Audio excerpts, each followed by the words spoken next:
अस्सलामुअलैकुम। अच्छा, ये टॉपिक का नाम है पायरोविक एसिड ऑक्सीडेशन। छोटा सा टॉपिक है, बहुत सिंपल टॉपिक है।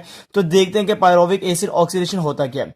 आपको पता है, लास्ट में मैंने एक लेक्चर पढ़ाया था जिसका नाम है ग्लाइकोलाइसिस, बड़ा डिटेल में पढ़ाया था। ग्लाइकोलाइसिस में जो एंड प्रोडक्ट था बड़ा, उसका नाम था पायरोविक एसिड।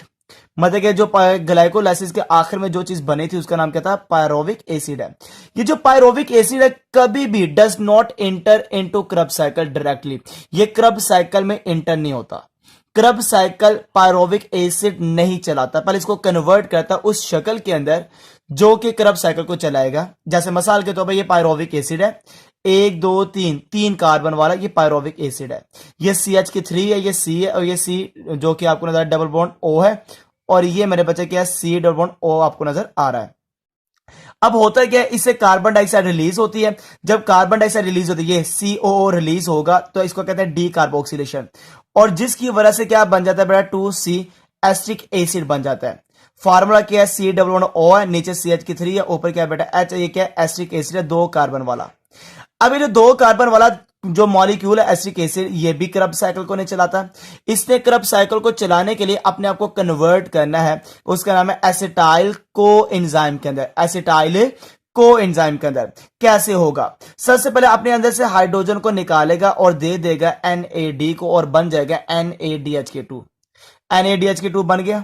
अब उसी दौरान ये को एंजाइम अंदर दाखिल होगा जिसका फार्मूला CHCOA।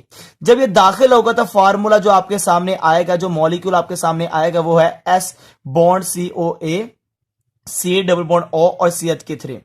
अब इसका नाम है एसिटाइल कोएंजाइम A। इसको एसिटाइल COA कहा जाता है। ये वो एक ऐसा मॉलिक्यूल है जो क्रेब्स साइकिल को चलाने में मदद देता है। क्रेब्स साइकिल को चलाने वाला वो एसिटाइल कोएंजाइम है। ठीक हो गया बेटा पॉइंट? तो पायरोविक एसिड को पहले चेंज किया 2 कार्बन मॉलिक्यूल के अंदर जिसका नाम क्या? एस्ट्रिक एसिड। कैसे? Through removing carbon dioxide, carbon dioxide को रिमूव करके। फिर एस्ट्रिक एसिड को चेंज किया 2 कार्बन मॉलिक्यूल जिसका नाम है एसिटाइल कोएंजाइम। कैसे? By addition of coenzyme A। हमने कोएंजाइम A को दाखिल किया और रिमूव किया हाइड्रोजन को, और एसिटाइल कोएंजाइम जो से ये एंटर होता है किसके अंदर बेटा? क्रेब्स साइकिल के अंदर। तो हाइड्रोजन जिसके अंदर से निकलता है हम उसको कहते हैं ये ऑक्सीडेशन का प्रोसेस है। तो इसी वजह से हमने पायरोविक एसिड की ऑक्सीडेशन करवा कर मेरे बच्चे जिसको बनाया उसका नाम है एसिटाइल कोएंजाइम।